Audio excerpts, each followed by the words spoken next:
네, 안녕하세요. 오늘은 드디어 역학과 에너지의 마지막 단어 시간과 공간에 대해서 얘기를 해볼게요. 자, 이전까지 힘과 운동, 에너지와 열 단원에서 배웠던 것은 고전 역학이에요. 뉴턴이 창시했습니다. 근데 이제부터 시간과 공간에서 다룰 내용은요. 새로운 내용, 상대성 이론이요. 이거는 아인슈타인이 창시했습니다. 자, 이전까지 뉴턴의 고전 역학만 가지고 이 시공간에 대한 인간의 이해라든가 물질 운동을 서술하는 데는 충분했어요. 물론 뉴턴의 3법칙으로 다 돼요. 우리 저번에 배웠죠? 뉴턴의 3법칙. 자, 그런데 이제 아인슈타인이 등장해서 기존의 인간이 갖고 있던 이 뉴턴의 학설이 정설이었는데 기존의 인간이 갖고 있던 시간과 공간에 대한 아예 새로운 관점을 제시를 해버린 거예요. 그래서 지금은 이제 상대성 이론을 통해서 인간이 우주를 이해하고 있는데 기존에 이제 고전역학에서 제시했던 이 시간과 공간에 대해서 완전히 다르게 생각을 하는 그런 이론이다라고 생각을 해주시면 돼요. 공간과 시간의 개념을 바꾼 그런 이론이다. 이제 얼마나 큰 변화가 있었는지 아시겠죠? 이 상대성 이론은 두 개가 있는데 특수상대성 이론이 있고요. 얘가 먼저 나왔어요. 1905년에. 그리고 그 뒤로 10년 뒤에 일반 상대성 이론이 나옵니다. 자, 원래는 이 두 개가 다 이제 물리원에 들어있었는데 지금 일반 상대성 이론은 물리투로 빠지고 특수상대성 이론만 남았어요. 왜 특수상대성 이론이냐면 말 그대로 특수한 경우에만 성립해서 그래요. 특수한 경우. 여기서 말하는 특수한 경우 이따 나오겠지만 관성계 등속 운동하거나 정지運이 경우에만 성립하기 때문에 특수상대성 이론이고요. 근데 생각보다 이 관성계가 사실 많진 않아요. 우리 등속 직선 운동하고 있거나 정지 있거나 하는 경우가 많지가 않거든요. 우리가 정지 있다고 생각을 해도 이따 조금 더 자세히 얘기를 하겠지만 실제로는 정지 있지 않고 모두가 모두에 대해 상대적으로 운동을 하고 있거든요. 우리는 지금 지표면에 정지 있는 것 같아도 지구가 태양을 원운동하고 있기 때문에 우리는 전부 관성계가 아니라 비관성계에 살고 있는 거예요. 이거는 비관성계. 이 경우는 힘을 받고 있는 경우죠. 가속 운동하고 있는 경우. 이 가속 운동하고 있는 조금 더 이제 제너럴한 그런 상황에 성립하는 게 일반상대성 이론이에요. 그래서 일반상대성 이론이 이 특수상대성 이론을 먼저 만들고 나서 일반상대성 이론이 나온 거고요. 이 두 개 다 정말 물리 역사에 길이 남을 중요한 이론이죠. 자, 아무튼 그래서 우리가 이제 물리원에서 배울 거는 특수상대성 이론입니다. 자, 고전역학은 어떤 거냐면은 고전역학은 이 시간과 공간을 모두에게 절대적이다라고 생각했어요. 절대적입니다. 이 말은 뭐냐면은 모두한테나 1초가 똑같고 그리고 길이가 이제 모두한테 길이가 똑같다. 이런 얘기예요. 시간과 공간이 모두한테 절대적이다. 그래서 얘네는 변하지 않는 절대적인 것이다. 이렇게 생각을 했어요. 자, 그러면은 이제 여기서 상대 속도란 개념을 조금 도입을 해볼게요. 상대 속도라는 건 뭐냐면은 운동하고 있는 관찰자가 본 물체의 속도를 얘기해요. 있는 관찰자가 본 물체의 속도. 상대 속도를 계산할 때 가장 중요한 거는 이 관찰자는 항상 자기 자신이 정지해 있다고 가정하는 거예요. 만약에 내가 여기 지금 특수상대성 이론이니까 우리 특수상대성 이론을 다루니까 전부 등속 운동하는 경우만 가정한 거예요. 내가 만약에 어떤 차에 타서 등속 직선 운동을 하고 있어요. 등속 운동. 그러면은 나는 만약에 그 차에 창문이 없고 내가 만약에 그냥 눈을 감고 있어요. 그럼 나는 내가 이 차에 타서 운동하고 있다는 걸 느낄 수 있을까요? 없을까요? 아마 없겠죠. 우리 차라고 생각하지 말고 기차를 생각하면 조금 편하실 거예요. 우리 기차를 타고 있으면은 그러면 뭐 KTX나 이런 등속 직선 운동하는 기차를 타고 있으면은 내가 만약에 창문 밖을 보지 않고 그리고 그냥 가만히 앉아 있으면은 소리도 안 들리고 그렇다고 생각해보세요. 그럼 내가 이 기차가 지금 정지해 있는 잠깐 정차 있는지 아니면 그냥 계속 가고 있는지 잘 느끼질 못할 거예요. 그래서 등속 운동하고 있는 관찰자는 항상 자기가 정지해 있다고 생각해요. 내가 정지해 있다. 항상 자기 기준으로 생각을 하는 거예요. 자, 그러면은 내가 그 기차에 탄 상태에서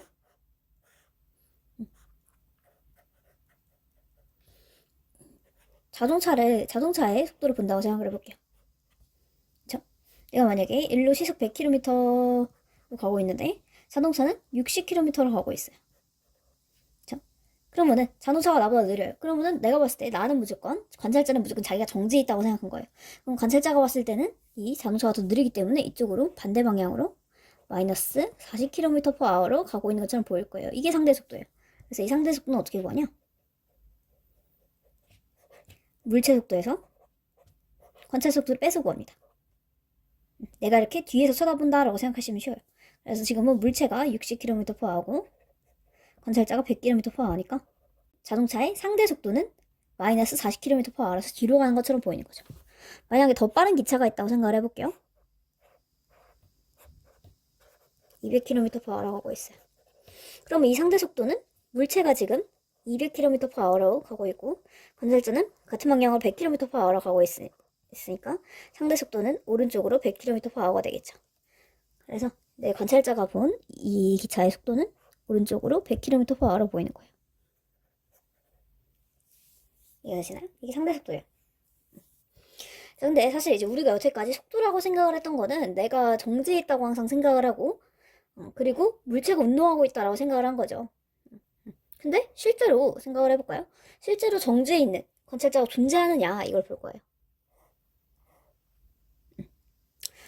자, 우리 우주에서 절대적으로 정지해 있는 게 있을까요? 우리는 이제 우리 가만히 있으면 내가 정지해 있다고 생각을 하지만 아까 살짝 언급했듯이 우리도 지구라는 행성에 타고 움직이고 있어요. 그렇죠? 그리고 지구는요. 이렇게 태양 주위를 돌고 있어요. 운동하고 있는 거죠. 그렇죠? 그러면은 태양에서 서서 보면은 그럼 내가 정지해 있는 거 아닌가 싶지만 태양도 우리 은하계 안에서 운동하고 있어요. 그리고 우리 은하는 은하군 안에 있고 이렇게 점점 더 큰 구조 안에 중력적으로 묶여있기 때문에 전부 힘을 받아서 운동하고 있거든요. 그리고 우주에는 중심이 없죠. 그렇기 때문에 우주에서 절대적으로 정지해 있는 그런 관찰자는 존재하지 않아요. 그러니까 우리는 모두가 운동하고 있는 거예요. 서로에 대해서 상대적으로 운동하고 있습니다. 그렇죠? 그래서 상대적으로 운동하기 때문에 내가 본 속도는 항상 절대 속도가 아니라 상대 속도인 거예요. 사실 여태까지 다 상대 속도였다 이렇게 생각해 주시면 돼요. 자, 그런데 이제 여기 상대 속도 얘기를 왜 했냐면은 빛에 대해서 상대 속도가 적용이 되냐 이 얘기를 조금 해볼게요.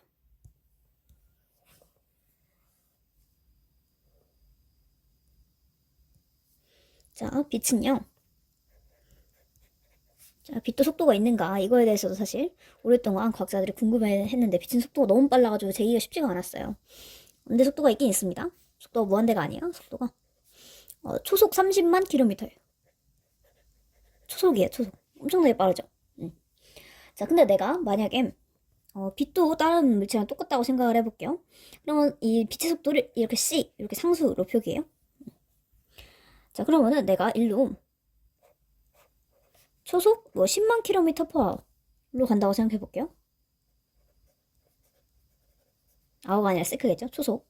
초속 10만 km. 이것도 어마어마하게 빠른 속도죠? 이렇게 가면서 빛을 본다고 생각해 볼게요. 그럼 내가 본 빛의 상대 속도는 내 속도, 빛의 속도에서 관찰자 속도를 빼야 되니까 30만 km 마이너스 10만 km. 그래서 빛의 속도가 20만 km/s가 돼야 되겠죠? 그리고 내가 만약에 빛이랑 이렇게 반대 방향으로 가고 있으면은 내가 마이너스 10만 km/s예요.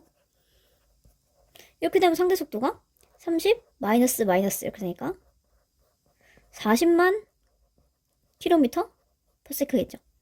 자, 그러면은 아무리 빛이라도 할지라도 관찰자의 속도에 따라서 빛의 속도도 이렇게 다르게 볼 수가 있겠죠. 이게 고전역학에 생각하는 빛 개념이었어요. 빛의 속도 상대적. 왜냐면 속도라는 건 당연히 관찰자가 보는 관찰자의 속도에 따라 상대 속도 달라질 수 있는 거니까요. 그쵸? 자, 근데 상대성 이론은 이게 말도 안 된다 이렇게 생각한 거예요. 네. 이렇게 생각하는 게 아니라 실제로 그렇습니다. 실제로 빛의 속도는요 관찰자의 속도에 영향을 받지 않아요. 그러니까 실제로 어떻게 된다? 내가 이렇게 가면서 보든 저렇게 가면서 보든 빛의 속도는 항상 30만 km/s예요. 그래서 이 빛의 속도를 상수 c로 놓는 거예요. 이 빛의 속도는요 누가 보든 어떻게 보든 간에 절대로 안 바뀌어요. 30만 km/s로 일정합니다. 그래서 상대성 이론에서는 빛의 속도를 이걸 이제 절대적이라 놓고요. 빛의 속도에 맞춰서 나머지를 다 바꾼 거예요. 그래서 시간과 공간이 상대적입니다. 어떻게 보면은 얘를 기본 가정으로 두고 그리고 이제 논리를 전개하다 보니까 시공간이 상대적이라는 결론이 이렇게 유도가 된 거예요. 자, 근데 이 상대성 이론이란 게 빛의 속도가 절대적이라는 가정에서 출발했다고 했죠? 자, 요거에 대해서도 조금 이야기가 있는데 빛의 속도라는 빛의 속도가 일정하다는 걸 과학자들이 알아내기까지 어떤 일이 있었냐면은 빛의 속도를 측정하기 위한 실험을 이제 여러 번 했고요. 그리고 이제 빛의 속도가 있다는 사실을 알았는데 근데 이제 문제는 빛도 파동이잖아요. 그쵸? 전자기파 일종이요. 자, 그래서 이 파동은 항상 매질이 있어야 되거든요. 매질이 있어야 전파될 수 있는데 그러면 빛을 전달하는 매질이 뭘까? 이걸 항상 궁금해했어요. 그래서 이 빛을 전달하는 매질 에테르라고 불렀어요. 있는지 없는지 모르는데 일단 이름부터 붙인 거예요. 이런 걸 좋아하거든요. 자, 아무튼 이런 가상의 매질을 통해서 빛이 전달된다고 생각을 했어요. 근데 이제 가상의 매질이 있다면은 빛의 속도가 그 에테르의 흐름에 따라서 달라질 수가 있겠죠. 예를 들어 빛이 이쪽으로 가는데 이쪽으로 진행하는데 근데 에테르가 이쪽으로 흘러요. 그럼 빛의 속도가 더 빨라지겠죠? 이게 방금 말한 상대 속도 개념인 거예요. 그리고 만약에 에테르는 이쪽으로 흐르는데 빛은 이렇게 가요. 이렇게 되면 이제 물살을 이제 거슬러 간다고 생각하면 돼요. 이렇게 흐르는 강에서 이렇게 건너려면은 건너기가 쉽지가 않겠죠. 그래서 속도가 빛의 속도가 느려진다 이럴 거라고 추측을 한 거예요. 그죠? 이렇게 왜냐면은 빛이 공간 어디서든 이렇게 전파가 되니까 이 에테르라는 매질이 공간을 꽉 채우고 있을 거라고 생각을 했거든요. 그러면은 빛의 속도도 분명히 내가 관찰하기에 따라서 방향에 따라서 이렇게 달라져야 정상인데 실제로도 그럴까 하고 이제 실험을 해본 거죠. 이게 뭐냐면은 마이클슨 몰리의 실험인데 두 사람이 굉장히 정교한 실험 장치를 만들어서 빛의 속도가 정말 방향에 따라서 달라지는지 아닌지 실험을 했어요. 그래서 여기다 빛을 쏴가지고 그 빛을 이렇게 양쪽으로 나누게. 그럼 얘네가 이제 거울에 딱 맞고 다시 일로 돌아와서 반사돼서 여기 합쳐지는 거예요. 만약에 이쪽으로 가는 거하고 이쪽으로 갈 때랑 이쪽으로 갈 때랑 빛의 속도가 동일하면 그러면 이 거리랑 이 거리를 같게 만들면 동시에 다시 합쳐져가지고 동시에 일로 오겠죠? 그런데 만약에 이쪽으로 갈 때랑 이쪽으로 갈 때랑 속도가 빛의 속도가 달라지면은 그러면 동시에 도착하지 않아요. 그래서 여기에 간섭 무늬가 생겨요. 그래서 이걸 이제 간섭계 이런 장치를 간섭계라 그래요. 이걸 이제 아주 정교하게 만들어서 정말 방향에 따라서 빛의 속도가 바뀌는가 이거를 측정을 했어요. 만약에 이제 빛의 속도가 바뀌게 되면은 둘이 차이가 나면은 그러면 이제 이렇게 에테르가 존재한다라는 증거가 되는 거죠. 근데 실제로 아무리 측정을 해봐도 아무리 이거를 이제 정말 열심히 하고 막 무슨 산에서도 하고 계절마다도 다르게 하고 정말 많이 해봤는데 아무리 해도 빛의 속도가 안 바뀌더라. 빛의 속도는 항상 같더라. 이런 결론이 나온 거예요. 그러면은 에테르가 존재하지 않는 거죠. 그래서 이 실험은 어떻게 보면은 에테르가 존재한다라는 걸 증명하려고 실험을 했기 때문에 어떻게 보면 이제 실패한 실험이라고도 할 수 있죠. 왜냐면은 이게 다르게 나와야 되는데 항상 같게 나왔으니까. 근데 이제 오히려 이 실험 결과를 통해서 빛의 속도가 방향과 관계없이 그리고 관측자의 관계없이 관찰자의 관계없이 항상 일정하구나. 그래서 이 실험 결과를 통해서 이제 아인슈타인이 빛의 속도 절대적이다라고 놓고 상대성 이론을 만들게 된 거예요. 이해가 됐나요? 자, 그러면은 이제 본격적으로 상대성 이론에 대해서 얘기를 해봅시다. 특수 상대성 이론은요, 두 가지 가정이 있어요. 특수 상대성 이론의 두 가정. 첫 번째는 상대성 원리인데요. 그건 뭔 소리냐면은 모든 관성좌표계에서 자, 관성좌표계가 뭔지 얘기를 했죠? 서로에 대해서 등속직선 운동하고 있어요. 쉽게 말하면 힘을 받지 않고 있는 거예요. 우리 뉴턴의 1법칙, 2법칙 할 때 배웠는데 1법칙, 관성의 법칙이 성립하는 좌표계, 즉 알짜임이 0인 좌표계를 관성좌표계로 합니다. 모든 관성좌표계에서 물리법칙은 동일하게 성립한다. 이게 뭔 소리냐면은 내가 만약에 등속 직선 운동하고 있는 기차에서 내가 만약에 영화 안에서 물리 실험을 막 해요. 뭐 공도 던져보고 뭐 측정도 해보고 이런 식으로 해도 이제 내가 밖에서 이렇게 그냥 지표면에 정지해 있는 관측자가 여기에서 이제 실험할 때랑 똑같이 나온다 이거예요. 왜냐? 물리 법칙이 똑같아요. 무슨 법칙? 우리 뉴턴 운동 법칙에서 배운 F는 ma가 똑같이 성립해요. 그렇기 때문에 이거는 등속 직선 운동하고 있는 관찰자나 혹은 정지에 있는 관찰자나 물리 법칙은 똑같이 성립합니다. 그렇기 때문에 두 관찰자는 서로 중에 누가 정지에 있다라고 구분할 수가 없어요. 절대적으로 정지해 있다는 개념 자체가 없는 거예요. 모든 것은 다 상대적이고요. 내가 볼 때는 이 집이 나는 정지해 있어. 항상 관성좌표계에 있는 사람은 자기가 정지해 있다고 생각해요. 내가 볼 땐 집이 일로 가고 있는 거야. 집이 왼쪽으로 운동하고 있어. 근데 이 집에 있는 사람이 볼 때는 기차가 이렇게 오른쪽으로 가고 있는 거예요. 그 둘 중에 누가 옳다 이렇게 얘기를 할 수가 없는 거예요. 그래서 우리 뭐가 중요하다? 등속 운동하기만 하면 돼요. 그러면은 모두 관성좌표계 라고 볼 수가 있어요. 한 관성좌표계에 대해서 등속 직선 운동하고 있는 관성좌표계는 모두 똑같이 동등한 등속 운동하는 관성좌표계입니다. 이 생각은 사실 아인슈타인이 최초로 한 건 아니야. 이 상대성 원리에 대해서는 갈릴레이도 요거에 대해서 이해를 좀 하고 있었어요. 그래서 물리량, 관찰되는 물리량은 다를 수 있지만 물리량 사이의 관계식 F는 ma는 동일하게 적용합니다. 그래서 동일한 물리법칙.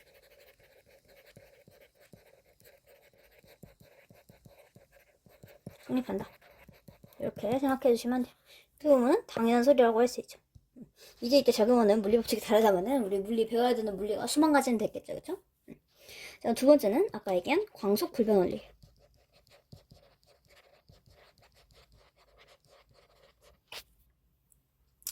자, 광속 불변 원리. 이거는 뭐냐면은 빛의 속도가 일정합니다. 언제 어디서 누가 어떻게 관측하든 빛의 속도는 일정하다. 빛의 속도를 절대적인 것으로 두는 거예요. 그래서 이 빛의 속도를 상수 C로 정의할 수 있어요. 상수는 변하지 않는 고정값이죠. 근데 이 C가 지금 선생님이 30만 킬로미터 퍼 세크라 그랬는데 이거는 언제 기준이냐면 진공 기준이에요. 당연히 진공보다 공기 중에서 더 느려요. 물속에서는 더 느리고요. 진공에서 빛의 속도는 항상 동일하게 측정된다 라는 거. 그래서 모든 관성좌표계에서 특성결승 이론은 항상 관성좌표계만 얘기를 할 거예요. 그래서 빛의 속도는 관찰자나 빛이 나오는 곳의 속도와 관계없이 일정합니다. 여기 빛의 속도는 뭐다? 진공 중. 네요. 그래서 쉽게 생각하면은 내가 일로 시속 100km 걸어가는 기차가 있고 집에 있는 사람이 있어요. 그럼 기차에 탄 사람은 집에 있는 사람을 볼 때는 기차가 오른쪽으로 플러스 100km/h 가고 있는 거고 지금 이 기차에 탄 사람은 등속 직선 운동하고 있기 때문에 내가 정지해 있다고 생각해요. 관성좌표계의 사람들은 서로 자기가 정지해 있다고 생각하는 거예요. 그럼 기차 탄 사람을 볼 때는 이 집에 있는 사람의 왼쪽으로 100km/h 가고 있는 거죠. 이게 상대 속도고. 그리고 이제 여기서 만약에 내가 100km/h로 달리는 기차에서 이 사람이 활을 쐈다고 생각을 해볼게요. 그럼 활을 쏘면은 자, 이 활의 속력은 뭐 60km/h예요. 여기서 이걸 썼으니까 이 집에 있는 사람이 볼 때는 이 두 개의 속도가 더해졌겠죠, 그쵸? 그래서 이 기차의 속도는 기차가 아니라 이 화살의 속도는 이 집에 있는 사람을 볼 때는 160km/h로 보일 거예요. 기차 밖에서 관찰할 때는 그래요. 기차에 탄 사람이 봤을 땐 60km/h인데 기차 밖에 있던 사람이 관찰했을 때는 속도가 더해져서 160km/h예요. 상관하죠, 그쵸? 만약에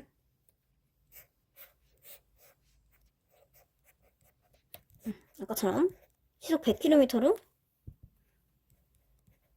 달리는 기차에 탄 사람이 이번엔 활을 쏜 게 아니라 레이저를 쐈어요. 빛이 나오죠, 그죠? 그럼 레이저가 빛의 속도 C로 나오겠죠. 그러면은 이 밖에서 정지해 있던 사람의 관찰한 빛의 속도는 C 플러스 100이 아니고 빛의 속도는 항상 뭐다? C가 된다. 그래서 이 관찰자가 측정한 레이저의 빛 속력도 C고요. 그리고 이 기차에 타고 있는 사람이 측정한 레이저 속력도 C인 거예요. 이해 됐나요? 이 두 개를 전제하고 상대성 이론을 이 위에 세운 거예요. 그래서 이 두 개는 항상 뭐다? 상대성 이론의 두 가정이다. 가정. 맞다고 하겠다.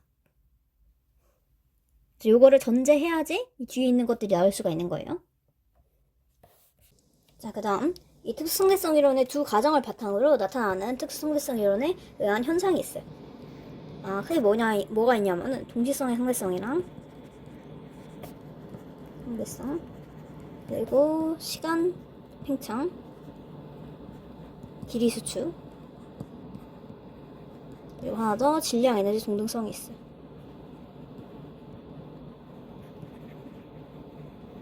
보통 교과서에서는 이렇게 쪼개가지고 이 질량 에너지 동등성을 이제 다른 단원으로 별개의 단원으로 다루는데, 일단은 시간이 허락한 최대한 한꺼번에 얘기를 해볼게요. 전부 특수상대성 이론에 의해서 유도가 된 현상들이에요. 자, 일단은 동치성의 상대성부터 볼게요. 자, 특수상대성 이론을 공부할 때는 이제 기존에 알고 있던 고정관념을 쭉 깨버리셔야 돼요. 모두가 모두에 대해서 상대적으로 운동하고 있고요. 절대적인 좌표계는 존재하지 않습니다. 그렇기 때문에 약간 항상 상대적으로 생각을 해주셔야 돼요. 그래서 이 동시성의 상대성은 뭐냐면은, 나한테는 동시여도 나에 대해서 상대적으로 운동하는 사람 봤을 땐 동시가 아닐 수도 있다 이 말이에요. 그래서 쉽게 생각하면은 한 관성좌표계에서 동시가 여기서 해서 동시, 이러한 사건이 다른 관성좌표계에서의 동시랑 다를 수도 있다. 자, 우리 동시에 일어났다는 걸 어떻게 정의를 할까요? 동시라는 거는 서로 다른 위치에 발생한, 다른 위치에서 사건이 발생했는데 그 두 사건이 같은 시각에 일어났을 때 두 개가 동시에 일어났네 라고 하잖아요. 그쵸? 그러면 두 사건이 서로 다른 두 사건이죠. 사건이라는 거는 시간이랑 공간 중에 하나라도 다르면 다른 사건이에요. 이 사건이란 건 같은 시간, 같은 공간에서 일어나야 같은 사건이라 그래요. 자, 서로 다른 위치에서 같은 시각에 일어났다? 그럼 두 사건이 동시에 일어났다 이렇게 얘기를 하죠. 일어났다, 즉 발생했다고 하고요. 동시에 발생. 자, 예를 들면 이런 경우. 자, 항상 많이 나오는 예시가 일단은 광원이 한 개고 검출기가 두 대인 경우.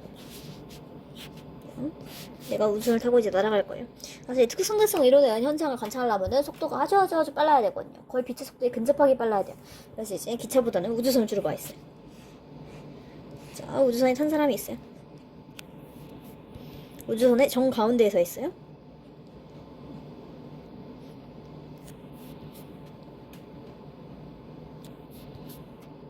그래서 여기 이제 레이저가 있고요. 레이저는 뭐든 이제 광원이기만 하면 돼요. 광원. 빛을 발생시키는 장치기만 하면 돼요. 자, 우리 광원이 빛이랑 다르다는 걸 조금 인지를 하셔야 돼요. 광원은 빛이 나오는 장소일 뿐이지 빛이 아니에요. 그쵸?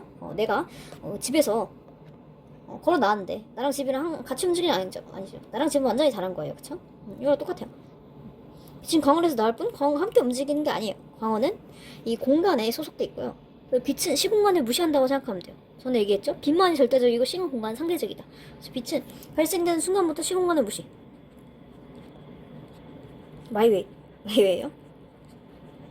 반면 이 광원은 뭐다? 이 광원은 우주선이랑 같이 움직인다. 우주선에 붙어있다고 생각하면 돼요. 그래서 이제 특수상대성이론 전에도 얘기했지만 빛만이 절대적인 거예요. 빛. 자, 그리고 이 양쪽 끝에 이 검출기, 빛이 검출하는 장치 A, B가 붙어 있는데요. 이 양쪽 거리가 같아요. 이만큼이랑 이만큼이 같아요. 자, 그럼 여기 안에 타고 있는 사람이 봤을 때, 이거 지구에 있어요. 안에 타고 있는 사람이 봤을 때 이 광원을 탁 켜요. 손전등이라 할게요. 손전등을 딱 켜요. 그러면은 양쪽으로 이제 빛이 출발하겠죠? 여기서 동시에, 광원에서 동시에 빛이 발생해요. 광원에서 발생한 빛이 동시에 이렇게 쫙 진행을 해가지고, 이게 지금 거리가 같죠? 자, 우리 거리 S는 VT. 이거는 등속 직선 운동할 때 S는 VT 와 있었죠. 거속시 생각하시면 편해요. 거리는 속력 곱하기 시간. 자, 근데 여기서는 속력이 C로 똑같잖아요. 그쵸? 거리도 똑같아요. 그러면은 이 양쪽에 A, B까지 도달하는데 걸린 시간은 같겠죠. 그래서 이 안에 타고 있는 사람이 봤을 때, 우주선이 타고 있는 우주인이 봤을 때 A 검출기에 빛이 도달하는 사건과 B 검출기에 빛이 도달하는 사건이 동시에 일어나는 거예요. 그러면은 A, B의 동시 도달. 생각하겠죠, 그죠? 자, 그런데 밖에서 이제 관찰하는 사람 볼게요. 자, 밖에서 관찰하는 사람 입장에서는 우주선 이렇게 정지해 있는 게 아니라 우주선이 등속 뒷수 운동하고 있거든요. 만약에 아까 얘가 이렇게 지나갈 때 우주인이 딱 광원을 켰다고 생각해볼게요. 그러면 방금 이 순간에 광원 여기서 발생을 했죠? 광원은 발생한 순간부터 시공간을 무시해. 우주선이 가든 말든 난 상관없어요. 시공간을 무시하고 그냥 나는 쭉 이만큼 진행할 거예요. 일로 한 칸, 일로 한 칸 갔다고 해볼게요. 자, 근데 이 밖에 있는 이 지구인이 봤을 때 우주인은 이렇게 옆으로 가고 있죠. 등속 뒷수 운동하고 있어요. 이제 우주선 볼게요.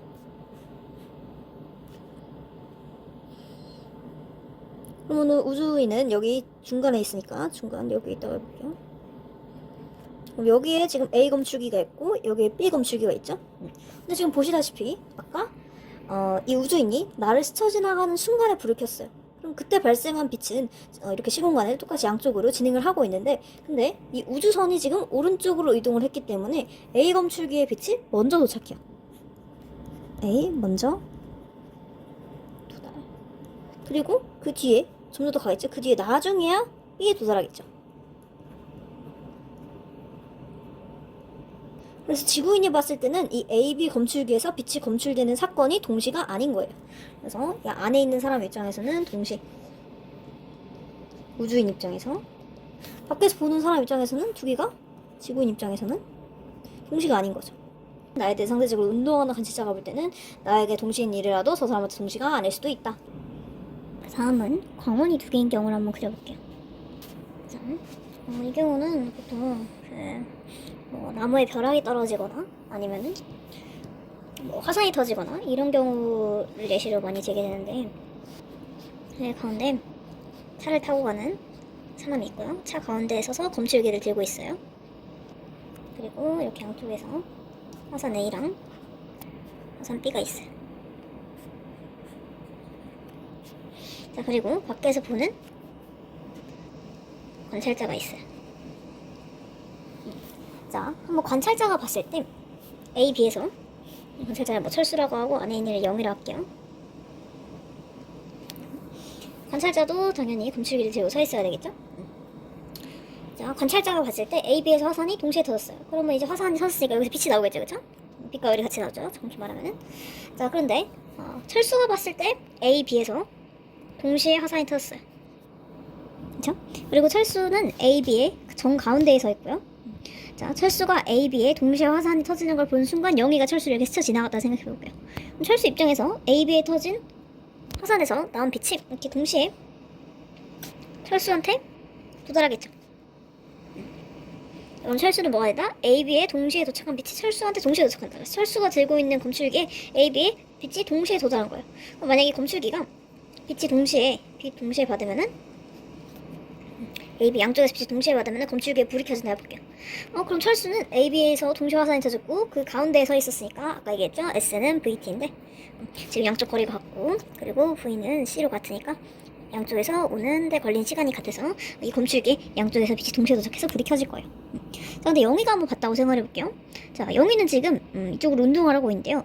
자, 영희가 봤을 때는 어떻게 했냐면은 영희가 봤을 때는 철수가 왼쪽으로 이동하고 있거든요. 이게 영희 입장이에요. 색깔을 한번 다른 거를 써볼게요. 영희 입장을 노란색으로 해볼게요. 자, 영희가 봤을 때는 나는 가만히 있고 지금 관성계니까 철수가 일로 오른쪽으로 운동하고 있는 거예요. 왼쪽이죠? 죄송해요. 철수가 왼쪽으로 운동하고 있는데, 자, 근데 철수의 검출기에 불이 들어온 거는 이거는 사건이에요. 자, 사건이란 뭐라 그랬어요? 같은 시각에, 한 시각에 같은 위치에서 일어난 거죠. 그러면 이 사건은 변화하면 안 돼요. 사건은 모두에게 같습니다. 왜냐면 사건이 달라지면은 관측의 결과가 달라지게 되거든요. 관측의 결과가 달라지게 되면은 뭐 이거 혼돈이죠. 조금 지금 뭐 불이 들어온 사건 이렇게 얘기를 했지만 내가 봤을 땐 불이 들어오고 저 사람 봤을 땐 불이 안 들어오고 뭐 이러면 안 되죠, 그쵸? 만약에 양쪽에서 이렇게 빛이 동시에 받았을 때 철수가 쓰러진다 해볼게요. 철수가 봤을 땐 철수가 쓰러지는데 영희가 봤을 땐 철수가 안 쓰러지고 이건 말이 안 되잖아요, 그쵸? 그래서 사건의 결과가 모두에게 같아야 되기 때문에 이 검출기에 빛이 들어온다는 사건, 불이 들어온다는 사건이 동일해야 돼요. 근데 영희가 봤을 때 철수가 일로 운동하고 있는데 근데 철수에 검출기에 불이 들어왔어요. 근데 영희가 봤을 때 철수가 일로 운동하고 있으니까 불이 들어온 시점이 이쪽이 되겠죠. 위치가 이렇게 되는데요. 자, 그러면은 영희가 봤을 때 빛의 속도는 지금 항상 양쪽에서 C로 같은데 이쪽에서 도착한 빛과 A에서 온 빛과 B에서 온 빛이 철수의 검출기 여기서 동시에 만나야 되는 거잖아요, 그렇죠? 명의 입장에서는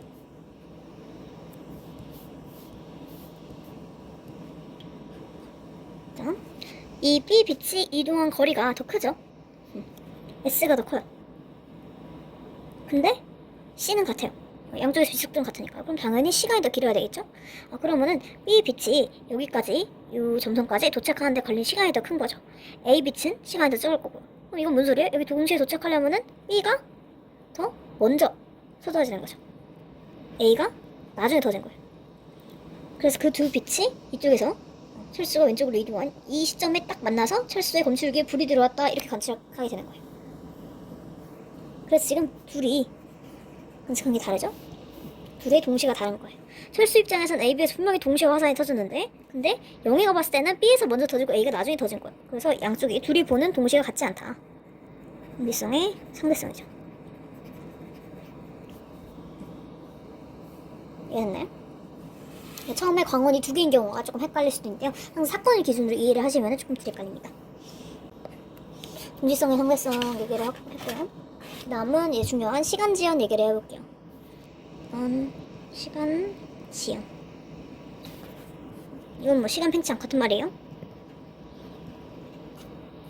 짠, 이건 어떤 거냐면은 나에 대해서 상대적으로 빠르게 운동하는, 빠르게 운동이라서 여기 빠르게란 말에 거의 빛의 속도에 가깝다는 말이에요. 빛의 속도에 가까워야지 이런 상대성 이런 효과가 드러나거든요. 그래서 나에 대해서 상대적으로 운동하는 관찰자의 시간은 느리게 가는 것으로 관측된다.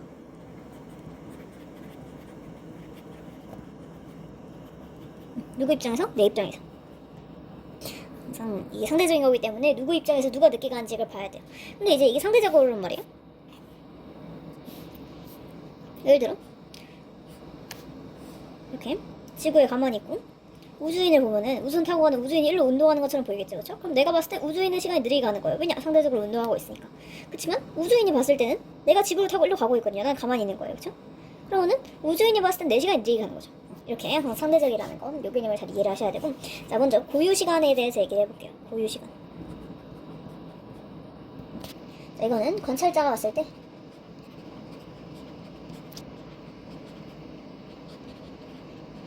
같은 위치에서 일어난 두 사건 사이의 시간 간격이에요. 자, 이 두 사건이랑은 제가 얘기했지만 같은 위치에서 같은 시각. 자, 이 시각이라는 개념이 중요해요. 시각이랑 시간이랑 뭐가 다른지 아시죠? 시각은 이제 시간상에서 어떤 한 시점이고요. 시간은 시각과 시각 사이의 간격을 시간이라 그래요. 사이 간. 이렇게. 자, 그래서 이거를 이제 고유 시간을 직관적으로 확인할 수 있는 방법이 바로 이 빛시계예요. 자, 여기 빛이 있어요. 빛알갱이가 있어요. 빛알갱이가 한번 여기 양쪽 거울이고요. 여기서 출발해가지고 일로 갔다가 거울에서 반사돼서 들어오겠죠? 그래서 원래 위치로 돌아오는 요 똑딱 한 번에 1초라고 정의한 거예요. 이게 빛시계예요. 그럼 이제 우리 모든 관측자가 자기 빛시계를 가지고 이동하는 거예요. 그러면은 내 관측자가 내가 가지고 있는 빛시계로 측정한 시간이 고유 시간이 되는 거예요. 빛시계를 이용하면 편합니다. 그래서 자기의 빛시계로 된 시간이라 생각하시면 돼요. 자, 이 빛시계는 이 조건을 전부 만족하죠. 같은 위치에. 왜냐면 시작점과 시작점과 끝점이 같아야 돼요. 이렇게 여기 시작해서 여기 끝, 여기서 시작, 여기서 끝 이러면 안 돼요. 시작과 끝이 같아야 됩니다. 똑딱. 그리고 두 사건 사이의 시간 간격, 출발한 사건, 도착한 사건, 그 두 사건 사이의 시간 간격을 우리가 1초로 정의했죠. 이거를 이제 그 사람의 고유 시간이다 이렇게 얘기를 하는 거예요. 그래서 이제부터 고유 시간에 대해서 이 비교를 할 거기 때문에 지구에 있든 뭐 우주선에 있든 모든 관측자가 빛시계로 자기의 시간을 측정한다 이렇게 생각해 주시면 돼요. 한번 똑딱 왔다 갔다 한번 하면은 1초인 거예요.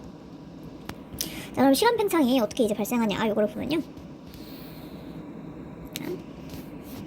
자, 지구에 있는 관측자가 있고요. 얘가 우주선을 타고 간다고 생각을 해볼게요. 자, 우주인이 있어요. 자, 우주인이 당연히 자기 빛시계를 들고 타죠. 그리고 지구에 있는 나도 빛시계 있어요. 그죠? 당연히 이 빛시계의 요 높이는 다 같아야 돼요. 그래야지 똑같은 시간을 측정할 수가 있겠죠. 자, 그리고 빛의 속도는 누가 재든 어디서 재든 어떻게 재든 항상 같아요. 그러면은 보세요. 내가 이 빛시계를 한번 1초로 재볼게요.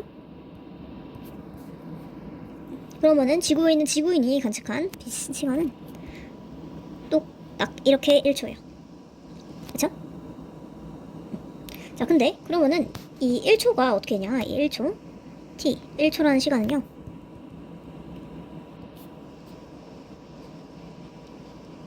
자, 얘가 이동한 거리를 빛 속력으로 나누면 되겠죠? 이동한 거리는 왕복이니까 2h예요. 이거를 빛의 속력으로 나눈 게 이 지구인의 1초예요. 그래서 지구인 1초. 이거를 고유시간이라고 해요. 지구인의 고유시간. 그쵸? 자, 그런데 이 지구인이 우주인을 한번 볼게요. 자, 지구인에 대해서 우주인은 지금 금속 직선 운동하고 있죠? 그렇기 때문에 우주인의 시간은 지구인에게 고유시간이 아닌 거예요. 우주인의 빛시계를 내가 보잖아요. 그쵸? 그럼 이 빛시계는 나에 대해 상대적으로 움직이고 있어요. 그렇기 때문에 이 빛시계는 고유시간이 아니고요. 지구인한테 고유시간은 지구인이 갖고 있는 나랑 같이 정지 있는 시계에서 잰 시간이 고유시간이고요. 자, 아무튼 그러면 이 우주인 볼게요. 우주인으로 가고 있죠. 그쵸? 자, 근데 우주인의 시간에서 1초가 지나려면은 빛이 한번 왕복을 해야 되겠죠. 그쵸? 똑딱 해야 되는데, 근데 우주인은 이렇게 수평으로 옆으로 이제 이동하고 있단 말이죠. 자, 그러면은 빛이 여기서 출발해서 이리로 다음 순간에 일로 가야 되는 거잖아요. 그쵸? 그러면은 위로만 가는 게 아니라 옆으로도 가야 돼요. 그래서 이동거리가 이만큼 늘어나게 돼요. 누가? 지구인이 봤을 때. 그 다음 다시 원래 출발 위치로 돌아와야 되니까 이렇게 내려와요. 그쵸? 이제 왜 이 빨간색이 고유시간이 아닌지 아시겠죠? 고유시간 되려면 시작점과 끝점을 같아야 되니까 시작점과 끝점이 지구인한테 같이 가죠. 그러니까 지구인 입장에서는 이 시간은 고유시간이 아니고 우주인의 시간이 되는 거예요. 자, 그러면은 우주인은 지구인이 본 우주인의 1초는요. 1초, 이번에도 노란색으로 써볼게요. 우주인의 1초는 뭐다? 자, 이동 거리를 빛속력 c로 나눠야 되는데, 근데 이 이동 거리가 일단 이 h보다 훨씬 길죠? 그러면은 이 h보다 훨씬 더 긴 시간인 거예요. 그래서 지구인이 본 우주인의 1초는 지구인의 1초보다 훨씬 큰 거죠. 그래서 이거는 고유시간. 지구인이 본 우주인의 시간은 이 고유시간보다 커진 거죠. 그래서 이거는 뭐다? 시간이 팽창됐다. 그래서 이거를 팽창시간이라고 해요. 자, 나에 대해서 운동하는 물체의 시간을 보면 항상 이렇게 시간이 지연되는 그런 효과를 보게 됩니다. 이해네? 그래서 만약에 이게 뭐 이 이동거리가 2h가 아니라 뭐 4h로 해볼게요.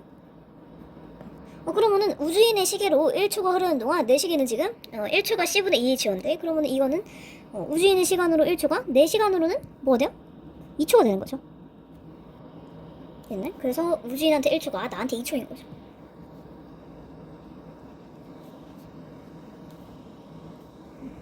왜냐? 나한테 1초는 c분의 2h니까. 됐네? 그러면은 보세요. 숫자가 커졌죠? 이래서 팽창된다라고 표현하는 거예요. 팽창. 시간이 팽창된다. 그리고 자, 나한테는 똑딱 이렇게 1초예요. 근데 우주인한테는 똑딱 이렇게 해야 1초죠. 그러면은 내가 봤을 때 우주인의 시간은 천천히 흐르는 거예요. 천천히 흐르는 것처럼 보이는 거예요. 그래서 내가 우주인의 시간을 보면은 우주인의 시간은 느리게 가는 것처럼 관찰이 되는 거예요. 그래서 이 시간 팽창을 한마디로 얘기하면 딱 이거예요. 운동하는 물체는 슬로우 모션이 된다. 이렇게 생각하면 쉬워요. 시간이 느리게 천천히 가는 것처럼 보이는 거예요. 그래서 얘는 지구인이 볼 땐 약간 답답해지는 거예요. 나는 똑딱 1초 재는데 쟤는 똑딱 이래야 되고, 그쵸? 내가 뭐 한 노래를 3분 동안 불러요. 그러면 내가 볼 때 우주인이 같은 노래를 뭐 6분 동안 부르고 있는 거야. 이렇게 슬로우 모션으로 이렇게 이동하는 것처럼 보이게 되는 거죠. 나에 대해서 운동하는 물체, 등속 직선 운동하는 물체. 근데 이건 상대적인 거예요. 그래서 우주인이 볼 때는 지구인이 이렇게 왼쪽으로 가고 있잖아요. 난 정지해 있고. 그렇기 때문에 우주인이 볼 때는 지구인이 느리게 가고 있는 거예요. 그래서 우주인이 볼 때는 지구인이 답답한 거예요. 이해됐나요? 상대적으로 운동하는 물체이기 때문에 이게 서로서로 시간이 느리게 흐르는 것처럼 보인다. 이렇게 생각해 주시면 돼요. 이게 시간 지연 효과입니다. 그래서 빛시계를 잘 활용하시면 헷갈리지 않아요. 자, 그 다음 이 시간 지연과 세트로 나오는 게 뭐냐면 기리수축이에요. 아까 시간 지연 2번이었죠? 얘랑 세트니까 같이 쓸게요. 그리고 기리수축.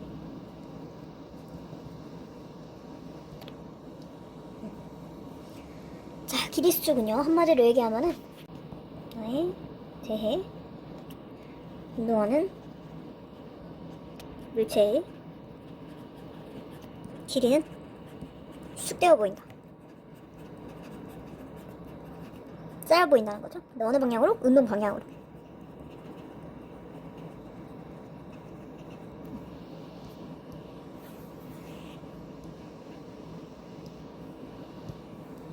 자, 왜 그런가 한번 볼게요. 자, 이번에 아까는 고유 시간 개념이 있었으면 이번에는 고유 길이 개념이 있어요. 고유 길이. 아까 고유 시간은 내가 내 비시기를 측정한 시간을 고유 시간이라고 했죠. 고유 길이는 관찰자가 측정한 정지 상태의 물체의 길이, 그리고 혹은 두 지점 사이 길이, 이런 걸 보통 거리라 부르는데, 거리나 길이나 비슷하다고 볼게요. 그래서 나에 대해서 정지한 걸 재면 돼요. 내가 잰 내 길이에요. 자, 그럼 이번에도 길이 수축 현상을 이해하기 위해 한 가지 예를 들어볼게요. 내가 이번에는 지구가 있고요. 이렇게 화성이 있어요. 그쵸? 여기 중간에 달이 있겠죠? 달이 항상 중간에 있는 건 아니지만, 달이라면 좀 그러니까 여기 우주정거장이라 할게요. 내가 우주정거장에 이렇게 다른 곳에 있어요. 지구와 화성 사이에서 정지해 있는 우주정거장이 있습니다. 자, 그러면은 지구에서 출발한 로켓이 화성까지 간다고 생각해볼게요.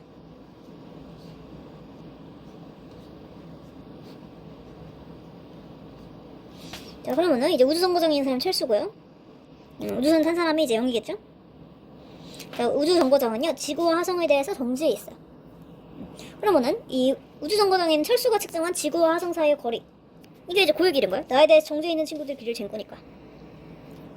이게 고유 길이. 이거를 L이라고 해볼게요. 그쵸? 자, 근데 이제 고유 길이는 어떻게 될 수가 있냐? 이거는 길이는 우리 뭐였어요? 길이 거리는 속도 곱하기 시간이죠? L9 이렇게 볼게요.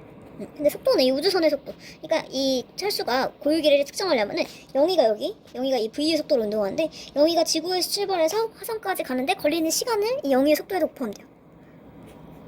이게 영희의 시간이죠. 이 T0이라는 건 뭐냐면은 영희가 지구에 출발해서 화성까지 가는데 걸리는 시간이에요. 근데 이 T0이라는 거는 내가 영희의 시간을 측정한 거죠. 내가 내 시간을 잰 게 아니잖아요. 그쵸? 그렇기 때문에 이거는 뭐가 되는 거야? 팽창 시간이 되는 거야. 팽창한 시간이고. 내가 남의 시간 재면 그게 팽창 시간이죠. 그죠? 자, 반대로 이제 영희 입장에서 봐볼게요. 자, 영희 입장에서 어떻게 했냐면은, 영희 입장에서는 나는 가만히 있고요. 내가 지구에 출발했잖아요. 그쵸? 영희 입장에서는 지구가, 영희 입장은 노란색으로 해볼게요. 영희 입장에서는 나는 분명히 지구에서 출발했어. 그렇기 때문에 지구가 이렇게, 근데 모든 관측자는 자기가 정지해 있다 생각하잖아요. 지구가 먼저 나를 지나가고, 그 다음에 이제 화성이 날 지나가는 거예요. 그래서 영희가 길이를 재고 싶어요. 그럼 길이는 속도 곱하기 시간이니까 얘는 이제 영희가 봤을 땐 지구와 화성이 나를 V의 속도로 지나가요. 그러면 지나가는 속도 V 곱하기 지구가 지나가는 시각 빼기 화성이 지나가는 시각 해주면 되죠. 그쵸? 자, 근데 이 시각 길이의 차는 영희가 지구와 화성 영희를 스쳐 지나갈 때 된 시각이죠. 그러면 영희 입장에서 같은 위치에서 일어난 두 사건 사이의 간격이죠. 이게 뭐랑 같아요? 아까 얘기한 고유 시간의 정의랑 똑같죠? 이 관찰자 영희가 봤을 때 같은 위치, 자기 가만히 있었어. 영희 위치에서 일어난 두 사건, 뭐예요? 지구 지나가고 화성 지나가고, 그 사이의 시간 간격이죠. 영희가 됐을 때 영희 위치에서 일어난 지구와 화성이 지나간 시간 사이의 간격이니까 이게 뭐야? 이게 고유 시간인 거예요. 이해되나요? 자, 그래서 이제 고유 길이랑 비교를 해볼게요. 이 고유 길이는, 이 사람의 고유 길이는 밖에 있던 철수가 잰 고유 길이는 뭐다? 속도 곱하기 영희의 팽창 시간. 근데 영희가 잰 길이는 뭐다? V 곱하기 고유 시간. 그런데 고유 시간보다는 항상 팽창 시간이 더 크죠? 그렇기 때문에 영희의 길이는 고유 길이보다 짧아지는 거예요. 이해됐나요? 그래서 이 지구와 화성에 대해서 상대적으로 운동하고 있는 영희가 잰 길이는요, 고유 길이보다 짧기 때문에 얘가 수축 거리가 된 거예요. 수축 길이, 수축 거리 같은 말이에요. 그래서 이 시간 팽창을 먼저 한 다음에 보면은 이 길이 수축이 자연스럽게 유도가 되는 거예요. 왜냐? 철수가 잰 고유 길이는 영희의 팽창 시간을 사용할 수밖에 없고, 그치? 그리고 영희가 잰 거리는요, 나의 고유 시간을 사용했잖아요. 그쵸? V 곱하기 T니까. 근데 고유 시간이 팽창 시간보다 짧으니까 자연스럽게 영희가 잰 길이는 고유 시간보다 짧아지게 되는 거죠. 그래서 이거는 수축 길이가 됩니다. 그래서 영희가 봤을 때는 지구와 와서 훨씬 가까이 있는 것처럼 관측이 되는 거예요. 그렇죠? 자, 그리고 별개로 또 철수가, 그래서 나에 대해서 운동하는 관측자는 짧아진다 이렇게 생각하면 돼요. 철수가 봤을 땐 영희가 지금 나에 대해 상대적으로 운동하고 있죠? 철수가 봤을 땐 영희가 어떻게 보여요? 철수가 봤을 땐 영희가 이렇게 짧게 보여요. 이렇게 운동 방향으로 여기 수축한 것처럼 보여요. 영희도 홀쭉해지겠죠? 이게 철수가 본 우주선. 자, 영희가 잰 우주선 길이가 만약에 뭐 5m예요. 그럼 철수가 잰 우주선은? 철수가 본 우주선은 한 3m 정도 이렇게 될 수 있겠죠. 그래서 아까 시간 팽창을 한마디로 얘기하면은 운동하는 물체는 슬로우 모션으로 보인다고 그랬잖아요. 그쵸? 길이 수축을 한마디로 말하면 운동하는 물체는 홀쭉해진다. 이렇게 생각해 주시면 돼요. 운동 방향으로만 일한다는 거에 좀 주의를 해주시고요. 얘가 만약에 영희가 이쪽으로 수평 방향으로 운동하는데 이렇게 수직 방향으로 짧아지진 않아요. 이러면 안 됩니다. 그리고 이제 길이 수축이랑 시간 팽창 둘 다 길이가 속도가 빛의 속도에 가까우면 가까울수록 크게 일어나요. 그래서 우리 이제 일상적으로 사용하는 속도 시속 100km 이 정도는 택도 없어요. 그 정도로는 절대 안 일어나고요. 빛의 속도에 거의 50%, 60%, 90% 이 정도로 가까이 가야지 좀 이제 몇 퍼센트 정도 짧아지는 정도로 이제 효과가 커집니다. 자, 그리고 이 시간 팽창과 길이 수축을 이제 멋지게 실험적으로 증명한 관측한 사례가 있는데 그게 이제 뮤온 관측이에요. 자, 여기에 시간 팽창이랑 길이 수축이 다 들어있어요. 그래서 이게 산리슨 이론의 증거로, 강력한 증거로 활용이 돼요. 그렇죠? 자, 이거는 빠르게 얘기를 해볼게요. 자, 뮤온이라는 거는 약간 이제 전자의 조금 형제 같은 입자인데요. 얘는 수명이 굉장히 짧아요. 그래서 생겨난 지 얼마 안 돼서 없어져요. 그래서 뮤온이 측정한 내 수명, 이걸 이제 고유 시간이겠죠. 이건 당연히 내가 태어나서 살다가 없어지기까지 시간이니까. 그러니까 내가 측정한 시간이기 때문에 고유 시간이야.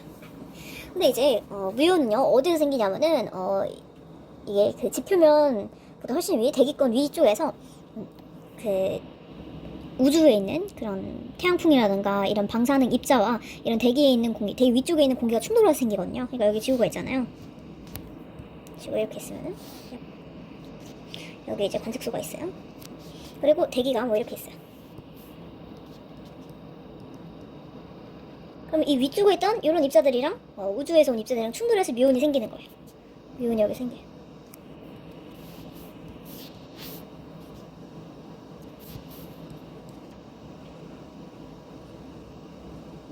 자, 그러면은 내가 이 뮤온이 여기서부터 관측수까지 오려면은 여기까지 대기권에 이제 길이가 있을 거 아니에요, 그쵸?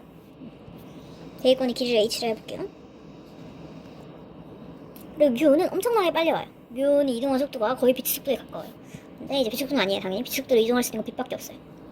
자, 근데 뮤온은 수명이 너무 짧아가지고 뮤온 입장에서는 지금 내가 이 대기권이 너무 길어. 뮤온 입장에서는 이 고유 시간만큼 살아도 이 대기권만큼 못 가고 주는 거예요. 그래서 이게 h보다 작아요.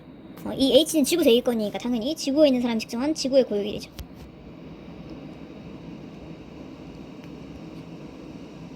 이게 고유. 그래서 뮤온 입장을 지금 형광 파란색으로 하고 있어요. 자, 그런데 지구에 있는 사람 입장에서도 나는 뮤온을 관측하고 싶은데 뮤온이 여기 오기 전에 죽어버려. 뮤온 수명이 너무 짧아가지고 이만 다 못 오고 중간에 죽는 거예요. 얘 t 고유 시간만큼 와도 못 오고 중간에 이렇게 없어지는 거예요. 그러면은 이 관측소에서 뮤온을 하나도 관측할 수가 없어요. 맞잖아요. 그쵸? 근데 실제로 이제 지표면에 있는 관측소에서 굉장히 뮤온을 많이 관측할 수가 있어요. 이게 어떻게 된 일이냐 한번 볼게요. 자, 먼저 뮤온 입장을 한번 가볼게요. 이게 뮤온 입장. 자, 뮤온 입장에서는 이게 얘가 지금 등속 직선 운동을 하고 있기 때문에 뮤온 입장에서는 지구가 나한테 v 속도로 오는 거예요. 뮤온 입장에서는 지구가 나한테 v 속도로 다가옵니다.